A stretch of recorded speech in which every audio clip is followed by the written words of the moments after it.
I definitely had a lot of imposter syndrome. Like, these people are smart. I don't know anything. They're going to think I'm so stupid, and I have to try to be smarter than them. And that just doesn't work, because about these topics in particular, I am decidedly not smarter than them. They know way more than I do. And the listeners don't know either. They haven't read the books or the papers or whatever it is that they're talking about. And so I have to kind of shift my mindset to be a stand-in for the listener. If I was just coming at this completely cold, what would I want to know about?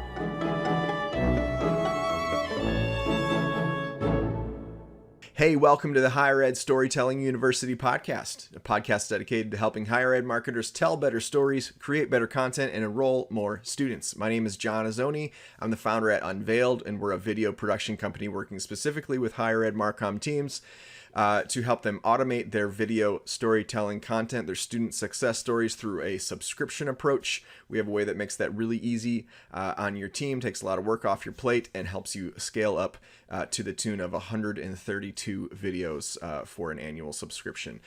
So if you want to know more about that, you can go to unveiled.tv. That's UNVEILD.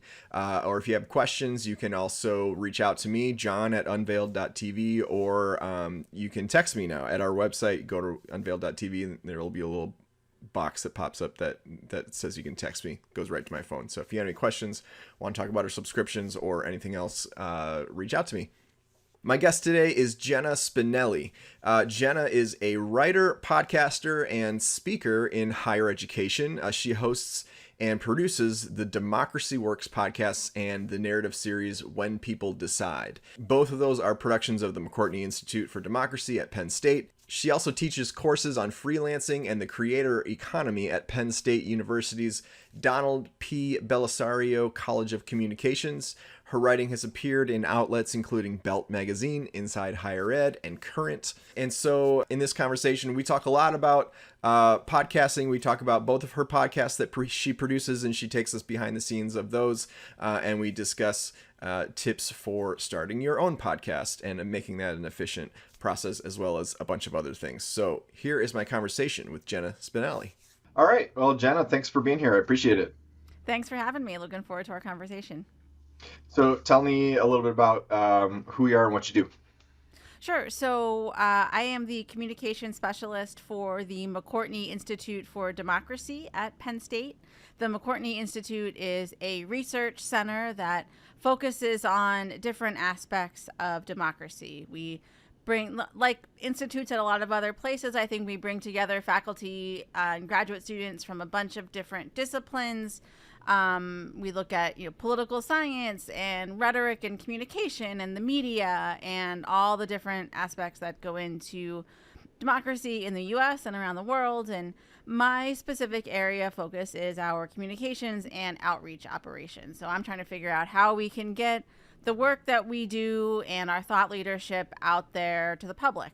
And so we do that by bringing speakers to campus. And we have 2 podcasts that we produce that I am lucky enough to be able to spend a lot of my time working on and building the audience for. So tell me what's unique about communications at a school like McCourtney? What unique challenges do you come across that maybe aren't at other programs like that? Yeah. So the job I had before this one, I worked in the enrollment marketing team in the admissions office at Penn State. So in many ways, this job could not be more different than that one. The audiences are very different. I don't do anything with prospective students at all these days. Our main audiences at the McCourtney Institute are just kind of the general public and community members. We do a lot of outreach with groups like the League of Women Voters and our local libraries and those kinds of things to make connections to the community. We also work a lot with people. Our podcast listeners come from all over the world, right? So people who are interested in or concerned about democracy from other states, other countries have found what we're doing. We have a lot of listeners who are faculty or graduate students at other universities. I was at a conference earlier this year, and I had someone come up to me who recognized me based on the sound of my voice because he listened to our show. So that's kind of an interesting experience, kind of surreal in some ways. That's really cool. Yeah, nice little ego bump there, I guess.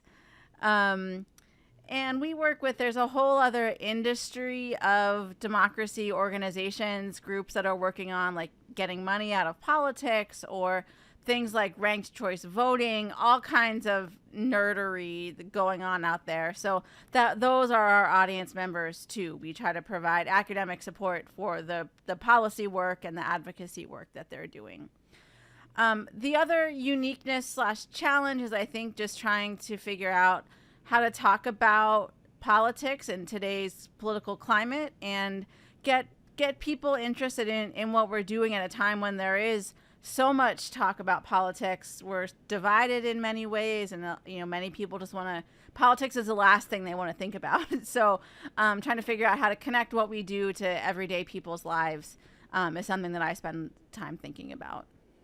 Cool. How does having a podcast and communications to the general public, like not for prospective students, but just to the general public, how does that help the school's like bottom line, and like kind of where do you guys fit into like kind of growing the school? Yeah, so we are part of the College of the Liberal Arts at Penn State, and the institute is entirely endowment funded. So we receive gifts from Penn State alumni, largely from political science or communication, arts and sciences, who want to, use what they've earned, their success, to pass it on and help us do our work to create a healthier democracy. So I think there is a lot of interest right now, and there has been for the past couple of years, in democracy as a cause to support. For a long time, I think it was just something that people kind of took for granted or didn't really spend much time thinking about. And I would put myself in that category too. I did not think much about democracy at all when I was working in enrollment marketing, right? Just wasn't part of my day-to-day thought process. But now, because of some of the ways that politics has changed, I think more people are interested in doing what they can to support groups that are doing civics education type of work and the other things that we do. So in some ways, I think if you ask our development office, it's maybe made their job a little bit easier because it's not as much of a sell now. And it's almost, I think, the opposite of that, where there are a lot of institutes like ours at other schools that have cropped up. Just off the top of my head, I know UVA has a large democracy institute, Johns Hopkins, USC, University of Delaware. There's lots of them. And so we're all in some ways competing for attention and funding. Every school has its own alumni, but the landscape from that end of things is definitely getting more competitive. Cool. That's great. So the podcast, tell me about kind of the nuts and bolts of that. And so you have 2 podcasts, correct? Yeah. So we, in 2018, we started a show called Democracy Works. That is our flagship show. We have more than 200 episodes out. We've been doing it every semester since 2018. So that's something like, I know, lots of semesters, whatever, 200 episodes. We've been doing it a while. We've got to talk to a lot of interesting people. I do an interview on the show that's bookended with some commentary and analysis by my faculty co-hosts. And so that comes out every week. We're on a bit of a summer break right now as we record this in June. So that one's called Democracy Works. That's the one we produce in partnership with the NPR station. It also goes out on the radio here in central Pennsylvania. And then the other show was one kind of a spinoff that I had the idea for during COVID. I started off as my pandemic project to work on. It's more of a narrative style series, so very heavily scripted, more like a documentary. If you think about Serial and those types of shows, or This American Life, that kind of storytelling. And that was a really fun project for me to work on. It's called When the People Decide. And it tells the stories of individuals who have stepped up to make democracy stronger. So the first season was all about ballot measure campaigns, which is something that people in about 20 different states use to bring issues they care about directly to their fellow voters. You might have heard about them with regard to marijuana legalization or raising the minimum wage or some of those types of issues. So there's a lot of, really passionate individuals and groups that go through this process to kind of go around the legislature in their state when they don't want to act. And so it's really kind of inspiring in some ways.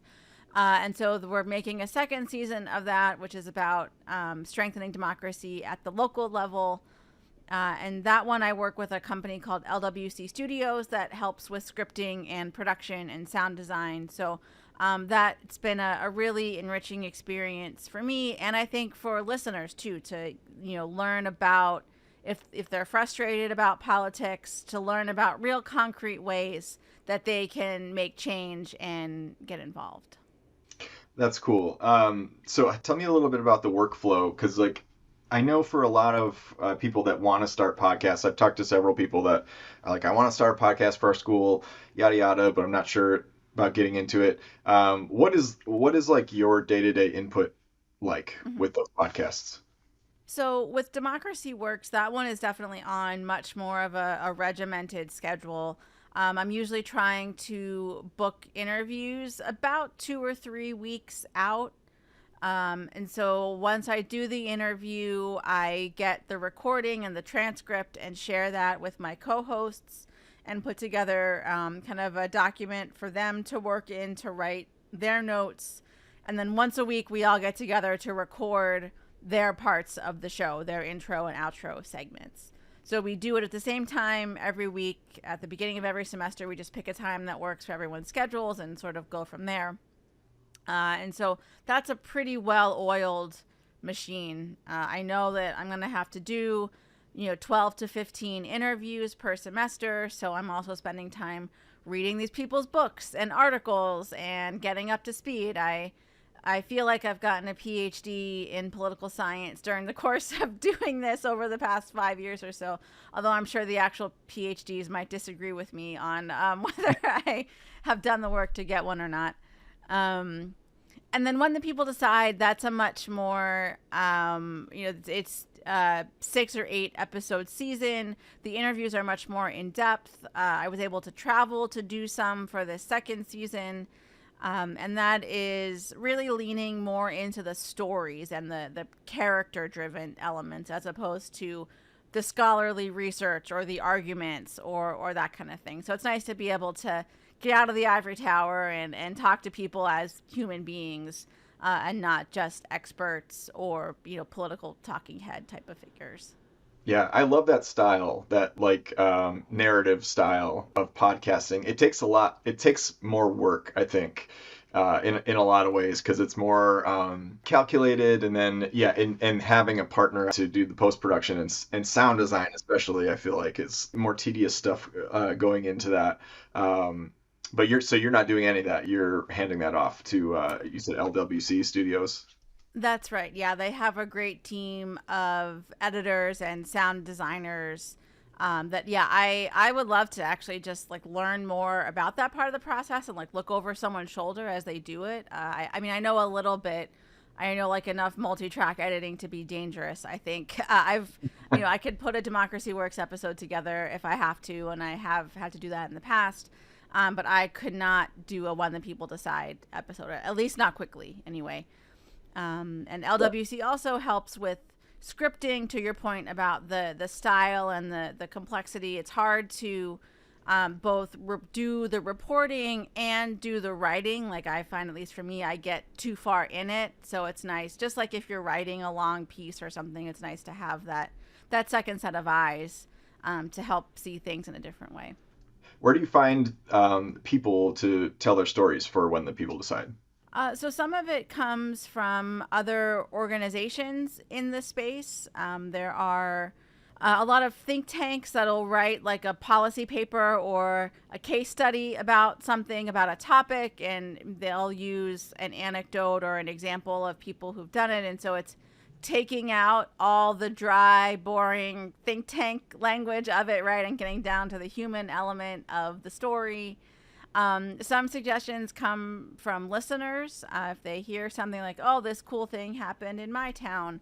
Some of them I'll see on local media or social media. Just always keeping an ear to the ground for what's happening around these particular issues that I cover. And what about for Democracy Works? Like, who's responsible for finding? Are you like directly reaching out for guests and researching new guests and things like that? Yeah, that show we also get pitches from authors who have books coming out or different experts in the space. So that one's a mix of people that I seek out, people who pitch us, different speakers who come to campus. That's kind of part of a package. If we bring a speaker to campus, we'll take them to the studio and do an interview while they're here. Faculty colleagues here at Penn State, I tell people, and this is important for people who are starting podcasts at their schools, like our show it's about democracy. It's not about Penn State. It's not just the Penn State faculty hour for people to come on and talk about their research or how great the university is. All those things are true, but if that's all we did, people wouldn't listen because they're interested in the topic. And so I try to keep that in mind and still try to get, our Penn State colleagues on as we can.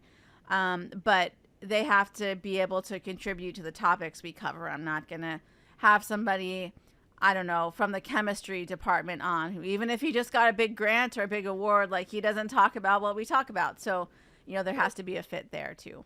Yeah, and that's having it not be about Penn State. Is there like how have you seen either podcast kind of move the needle, forward for Penn State just in general? Yeah, I mean, so I think that for the McCourtney Institute, like Democracy Works is the thing that we're most well known for around campus. And so it's really, Penn State is a big place. There's lots of stuff happening. So it's really helped us carve out a little niche for ourselves. And it's still a fairly new unit. It's only maybe about 8 or 9 years old. So in higher ed terms, that's not much at all. And so it's really given us something to kind of stake our flag in the ground about. And I mean, we have won a few awards for it from CASE and from other organizations. So that stuff is helpful to the university. I think that I know I've heard from our new president that she's listened to the show and she shared it with colleagues. Like I think appreciates that we try to take a nonpartisan stand on things, and that's good for her to be able to share with our board of trustees or with the state legislature in Harrisburg that we are not like the stereotype of what they might think about higher ed and its political leanings and all of that.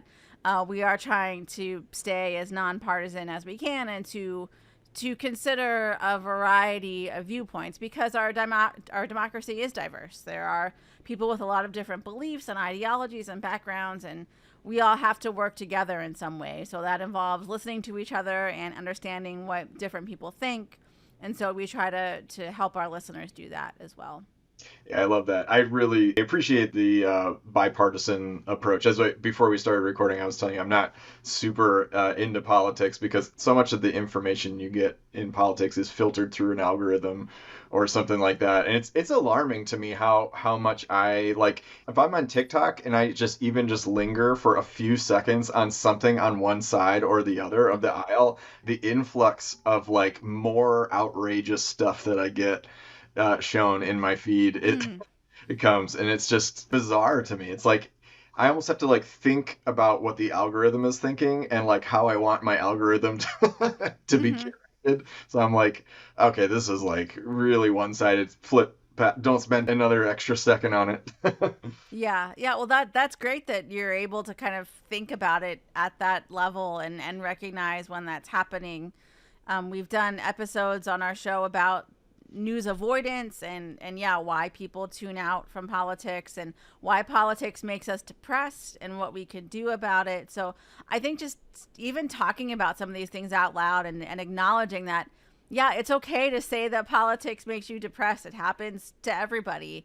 And there's, I think, this kind of like school marmy kind of tone almost of like, you need to know your civics and you need to know this, that, and the other. And that can be intimidating for people if they don't have that background or they don't, they're not inclined to really seek out that kind of content or information. So I hope that we can meet people where they are, and especially with when the people decide, like, that's why I wanted to lean so much into the storytelling and the human aspect of it, that, yeah, if you're not well versed on all the kind of wonkery of it, that's okay. You can hook into the story, and then all of that information and education can come later.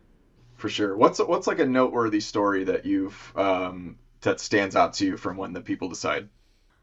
So in the first season, I talked with a group of LGBTQ folks in Cincinnati who were involved in a ballot measure campaign to enact protection from discrimination. And they were not successful the first time, and it was a pretty devastating for the gay community in the city.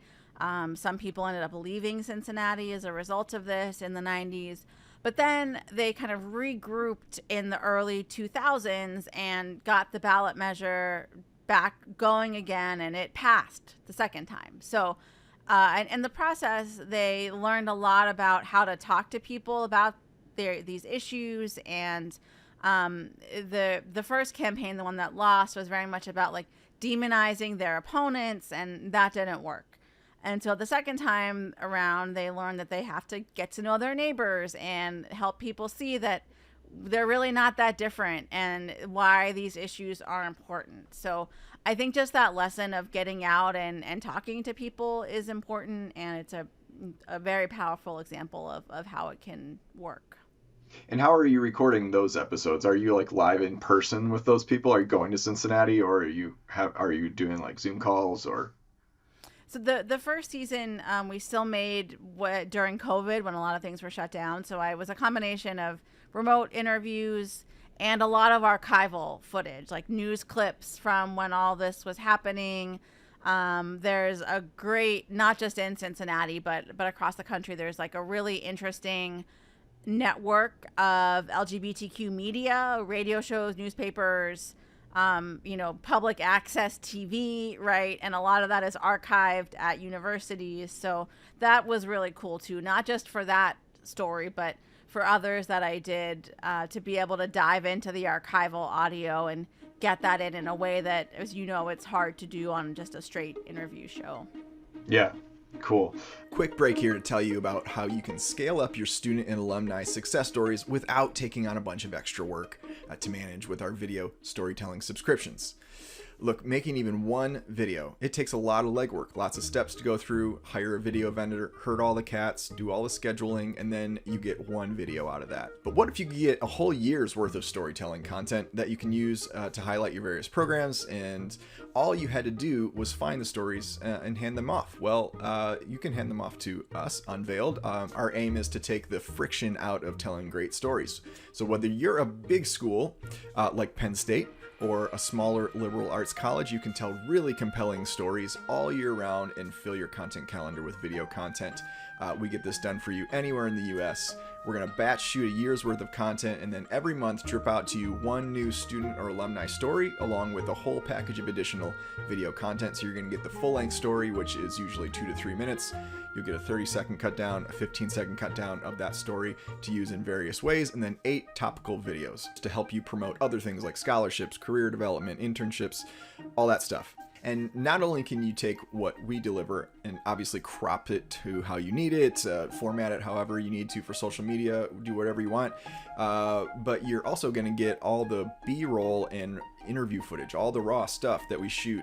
And there's a wealth of additional content opportunities within that you can run with, use it however you want, and you don't have to go film anything else. So head over to pricing.unveiled.tv to download our pricing guide, which has everything in it that you need to know. And if you'd like to chat further, you can book a call with me on our website. Find me on LinkedIn or email me at john@unveiled.tv, and I'd be happy to answer any questions that you may have. So for the people listening that may want to start a podcast or may have an idea for a podcast, walk us through kind of like what are some things. So first of all, did you go into either of these podcasts with like kind of already being pretty well versed in like interviewing people or being the face of something or the voice of something? Not exactly. So my degree is in journalism. I've been a writer and reporter for a long time. I teach journalism, but I had never done anything in the broadcast realm. So I was never a TV host, never worked in public radio. So that part of it was new for me, and it's definitely something I grew into. If you go back and listen to the first 6 months of Democracy Works, the interviews were kind of rough. Some of them I've definitely improved along the way. And then it's also a big evolution from my co-host too. You know, faculty can give a talk at a conference or something, but to be on the mic and talking in this way that you and I are now is not something that comes easily to everybody. So that was a lot of work for them too. And I would say to anybody else out there who wants to start a podcast with faculty, make sure they practice, like do a couple of episodes that might never get published just so they get more comfortable on the mic and figuring out what the right level is to talk to so they're not losing people. I know my co-hosts say that they approach it like they would like an undergraduate first year seminar. So students who are coming in are interested but maybe don't know a lot. And that seems to work for them. So I have kind of become the face and the voice of it over the years, but that was not something I entered this job thinking I would do. My co-hosts had wanted to start a podcast, but didn't know how. And I didn't really know how either, but I figured it out and went to the public radio station. At the time, they were also looking to get more into podcasts, so it was a good partnership opportunity for us. Cool. Yeah, I find like I identify it with that sort of evolution because first, if you listen to the first maybe 5 or 6 episodes of this podcast, it's just me talking and I was writing everything, and then there was music, and it wasn't to the level of like that narrative approach where it's like sound design and all this stuff, although I would have loved to do that. Like I wish I had time to to really do something like really slick like that. But then I got to a point where I was like, I'm like running out of things to write about. I felt like every episode had to be some like big new idea. And then I hit the point where I was like, the reason I did not want to start a podcast was to interview guests because I'm pretty introverted. But then I was kind of like, well, you know what, this would be a good opportunity to stretch myself and also let other people kind of be the content engines for you. You're not the one having to have all the ideas, but definitely the evolution of interviewing skills has happened for me. I've had to learn. It's helped me to learn to like cut out a lot of ums and uhs and stuff. I'm making so much work for myself just editing all those out. Yeah. Thankfully there's tools like Descript. I don't know if you use that at all, but that helps take out a lot of the ums and the uhs and things automatically. But you're doing great. I never would have known that you haven't been doing interviews for very long. I think it's hard to listen too, isn't it? To listen to what someone's saying, and you have your list of questions, but you want to also be open to changing things up in the moment. And it's hard to, at least I find it's hard to listen to what someone's saying and formulate a question in my mind. That's something I've had to work a lot on. Yeah, oh, for sure. That's probably my biggest pitfall is I spend so much mental energy trying to listen that I'm not actually listening. It's like really hard for me to just my favorite episodes are the ones where I was just able to like sink into the conversation, and it's like we're just sitting on the couch talking. Not every episode has been like that. It's been more high level, like, okay, you gave me an answer, here's your next question, that kind of thing. And I've kind of like as an interviewer just said, you know what, I'm not real great at like just getting in there and picking up on some nuance and starting a whole new topic and really like letting it free flow. So I'm okay with just having a list of questions, and if I have my list of questions, I can always fall back on that. But yeah, I find that like that's probably a barrier for a lot of people, is the social aspect of of starting a podcast. What for you, like in your earlier episodes, like what are the things that you are like, oh my gosh, I can't believe that. Yeah. I mean, I definitely felt like, as someone who interviews faculty and scholars and researchers, like I definitely had a lot of imposter syndrome. Like, these people are smart. I don't know anything. They're going to think I'm so stupid, and I have to try to be smarter than them, or I have to show them in this interview that I'm smarter than them. And that just doesn't work, because about these topics in particular, I am decidedly not smarter than them. They know way more than I do. And the listeners don't know either. They haven't read the books or the papers or whatever it is that they're talking about. And so I have to kind of shift my mindset to be a stand-in for the listener. If I was just coming at this completely cold, what would I want to know about? And so I think that the guests appreciate that as well. It gives them more flexibility to be able to take the conversation where they want to go. I do also try, and I've evolved to try to get people off of their specific talking points. This is especially true if somebody's on a book junket. I don't know if you've interviewed, authors on book junkets, or I could see even like a CMO or president or provost, they get in this mode too. Like, their comms people write out all their points that they're going to say, and it's hard to get them off of that. But I think that's where the listening comes in, and just asking, well, why do you think that? Or, where does this come from? What made you feel that way? It kind of throws people a little bit. And they're like, oh, I wasn't prepared to like actually talk about myself here. So trying to, and some people are better about handling that on the fly than others, but that's sometimes where the really interesting stuff comes from, or you get someone saying, oh, no one's ever asked me that before. And so those kinds of things really, in a time when there's so many podcasts to listen to and people go on a lot of different podcasts, trying to find what you could do to get that one unique little nugget, I think, is important too. Yeah, and I think that's good. Like, so when I interview people on the video side of things, like I'm like in person, like on interviewing them to be on camera, it's like I think that's where most of my energy goes as an interviewer, is like what are like these sort of like in between questions that I can ask that are going to get them off of those talking points, because so many people, countless people have come and sat down in that chair with a piece of paper, and they've spent like the whole night before like practicing in the mirror and like and all this stuff, Mm-hmm. and they're so thrown when I ask them anything that wasn't on the original question list. And sometimes those are the best, because then they're like, okay, I guess I just have to talk now. But it's like, how did you feel about this? I mean, so much about creating content is how do we create the right emotion? How do we help create emotions for people? So if all you're doing is talking about logical stuff, tell me how this works, or blah blah blah. Tell me your talking points. Then it's just not as I feel like people can't connect with it as much. But it's so hard to get people to like kind of just like crack that wall open, I think, for people. Yeah, to like break out of the LinkedIn avatar version of themselves, right? Yeah, my first Democracy Works interview I did, the guest came in with 6 pages of typed out responses to the questions. Like, oh boy.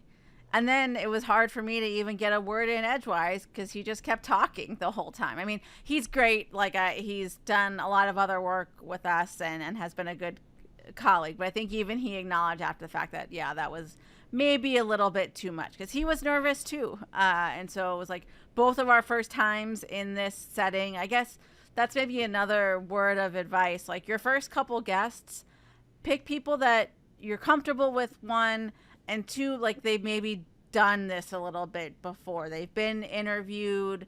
They are good talkers, as they say. They can kind of help you along. And even if you ask like a not great question, they can pick it up and take the conversation and help carry it a little bit more while you get your legs under you. For sure. I do good with with extroverts. I feel like it's that's my sweet spot. If you can talk, I can vibe off that, you know. So Hmm. yeah, I do try to find people that I feel like are kind of dynamic, because it's going to make for just a livelier discussion, and I tend to be a little bit irreverent, just on because like I was looking for people that will just kind of like go there with me.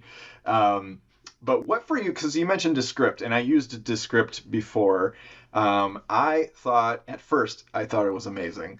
I hit a wall with it as a video editor. It was just like I couldn't, it was not working like Adobe Premiere. Like it was just a whole new thing, and there were certain things I was having trouble, like if I accidentally delete. So for people listening, Descript is a great tool, especially if you're just starting out and everything, because what you can do is load in your episode. It will create a transcript for you, and then you can literally just edit from the transcript. Like literally, it's just like editing a Word document. You delete a word, it deletes that word that you said. And so for me though, like being really as a video editor tuned into like transitions and like smoothness and volume levels and things like that. I just felt like I can do this faster in Premiere, and so that's where I hang out. But I did really think it had a lot of potential. Just that whole that text based Hmm. editing approach. What are some tools that you use that you have found have made your life easier as a podcast host? Yeah, so Descript is one for sure. And I should say that we don't really do much with videos, with video podcasting. I know that's like all the rage in podcasting right now, but it's just for a variety of reasons not a good fit for us. So that's not a direction that we've gone. I do use an app called repurpose.io to publish audio to YouTube with a static image. I'm sure there are other apps out there to do that, but that's one that I use. I'm drawing a blank. Repurpose.io. Tell me more about that, because um, repurposing was going to be one of my next questions for you. Oh, okay. Well, yeah. I mean, there's a lot you could do with it. I think it basically takes content that you make one place and puts it somewhere else. So we use a podcast to YouTube integration. There are lots of others. I think you can also use it to make audiograms and things like that. So to be able to share clips on social media, we're able to do that through our podcast hosting platform. So I will sometimes make things in there if I have time. The other part of this that I'm admittedly not very good at is like it's hard to both produce the thing and promote the thing, right? So sometimes if our episodes come out on Monday, I'll get to Thursday and I'm like, oh man, I haven't even like shared this episode on social yet because I'm already working on the next one and the next one after that. I'm sure you know how that goes. Um, and so I tend to focus a lot of my promotional energy on promo swaps and linking up with other podcasts and trying to find listeners that way, or promoting the show through the university's newswire and social media, sharing links with our guests if they're able to share on social or their organization. That also helps a lot too. As far as other tools, I use I know you can use Descript for transcripts. I also use Otter to generate transcripts to publish along with our show notes. That's been helpful. We use Simplecast as our hosting platform. I like it a lot. It's easy if you have multiple shows, you could put them all under the same account. I like the analytics it offers. There's probably more I should be doing, but like I said, it's hard to like make the thing and promote the thing. So I try to do what I can and focus on the things that I know work. And if I have time for the other stuff, great. But if not, I'm okay with it going by the wayside. Yeah, for sure. Every week, my priority is to get the full episode out on Wednesday morning.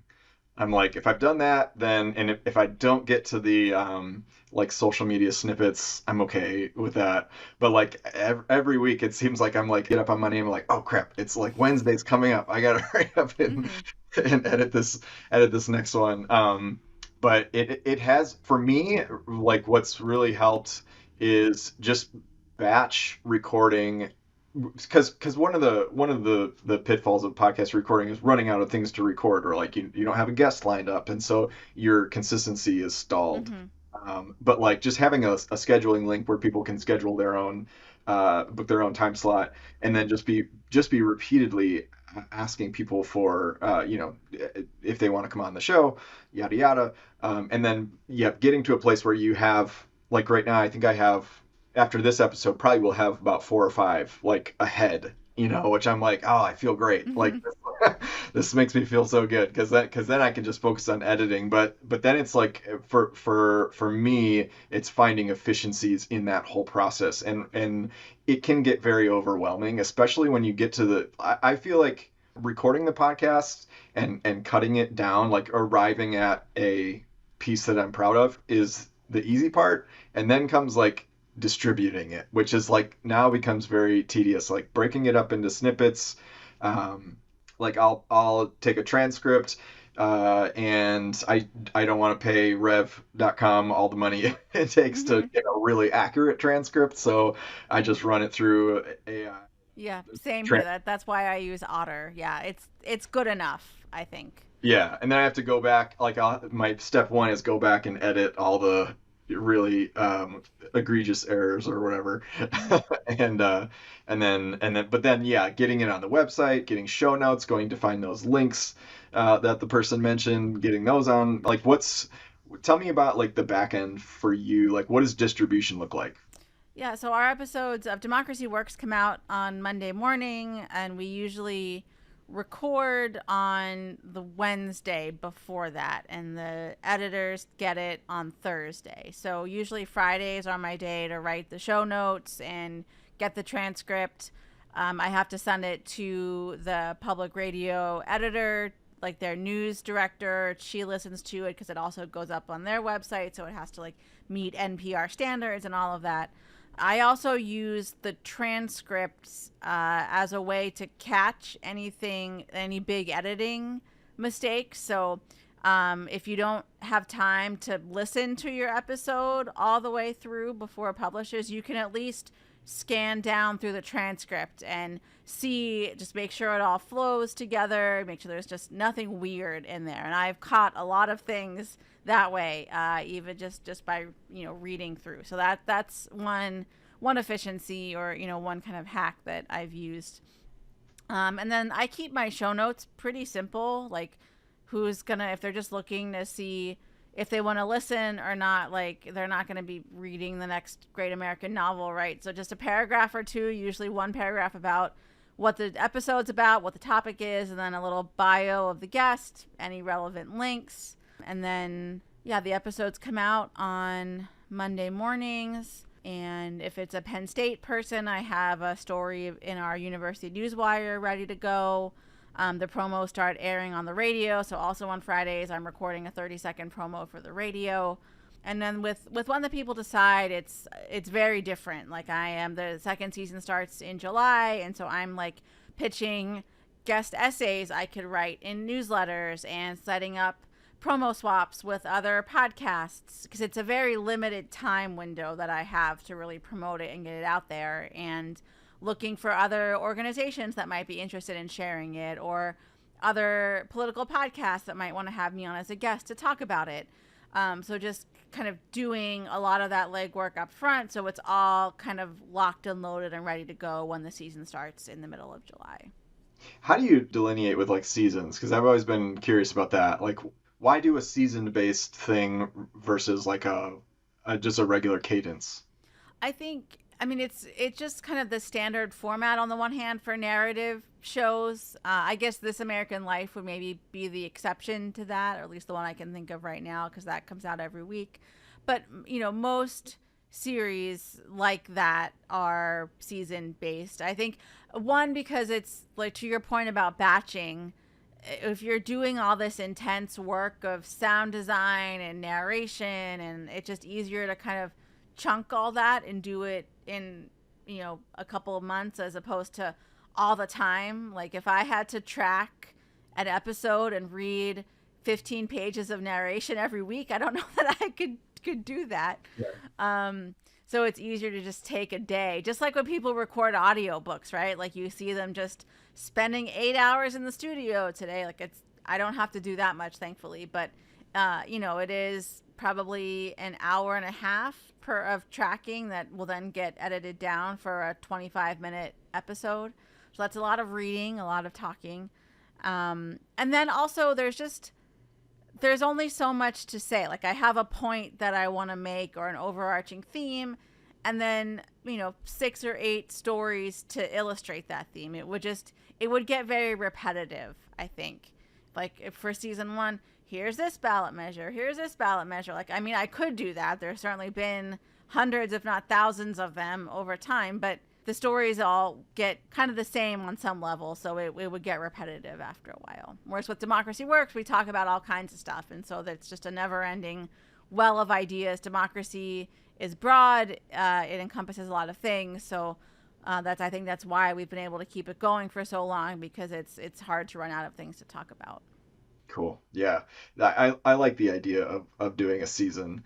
I'm kind of just treading water in this place of like I'm not gonna tell people I release episode every Wednesday so that I have an out if I go on vacation. But I'm like, chances are if you look on a Wednesday morning, there'll probably be something new there. Yeah.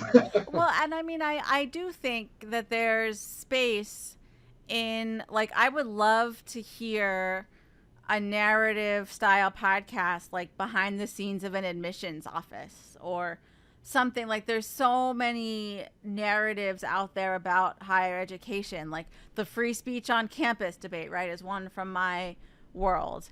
And yeah, just taking a different approach to telling some of these stories in higher ed or higher ed marketing. I think that there is absolutely an opportunity out there for someone to do it, whether that's you or the other kind of podcast folks out there. But I think whoever does that would definitely stand out. I know I do the newsletter for High Ed Web. I featured your show in there before, but I'm always looking for new and different things to put in there. So if any listeners have a higher ed podcast, like reach out. I'll be happy to feature you in our newsletter. Cool. Thanks for featuring me, by the way. I didn't know you did that. So, all right, cool. This has been great. This very insightful conversation. So for people listening that might want to start a podcast, might be mulling it over, what final thoughts would you give them? Definitely have a clear idea of what you want to do. The podcast landscape is so much more competitive these days than it was when we started back in 2018. You really have to know who you're making the podcast for, what you want to say, why that topic will resonate with the audience you have in mind. The answer today in 2023 cannot be that my podcast is for everybody or my podcast is for the general public. Like that is way too broad. Unless you're a celebrity or something, you're not going to have success with that audience. So like, what's the niche you want to fall into? What's your plan for putting out content on a consistent schedule? Do you have the team in place, the resources, financial and otherwise, that you need? I think it just requires a lot more planning and preparation than we certainly had to do back when we started. And if we were starting from scratch today, it would be way harder. Like I make no bones about that we got in early. And I think that's the reason we've been able to kind of build the audience that we have and keep it.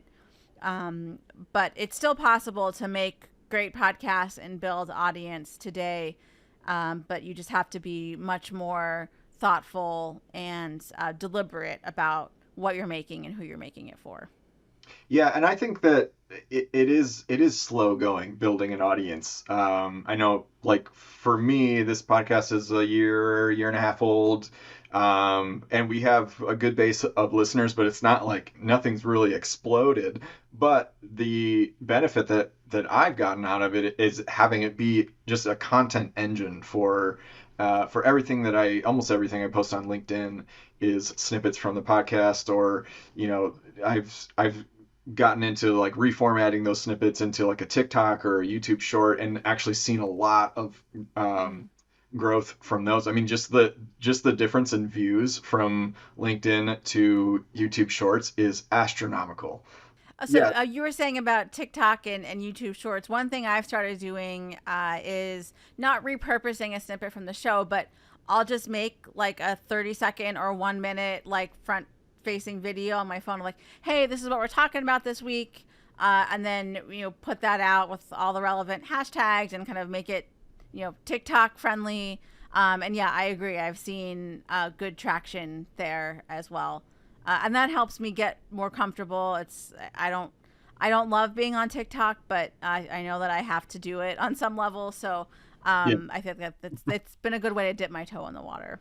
Yeah, and I find that with a podcast too, it's like, less can be more, because even if you have a small core of listeners, you've got people that are so engaged that they will spend an hour, listening to whatever you or one of your guests has to say. And I think that that's such an opportunity to deeply engage people in what you're doing. So you might not, go viral right off the bat and have tens of thousands of podcast subscribers. But even if you had, 5 or 6 loyal followers, I mean, to start off with, I mean, that's 5 or 6 people that are waiting for you to say something new, which is a cool and thing. it's a great calling card too, a reason to reach out to people you wouldn't have any business contacting otherwise. And I mean, for me, it's led to speaking gigs and invitations to be on panels. If you haven't gotten those yet, I'm sure they're on the way. And it's just a great way to build your brand and get yourself out there.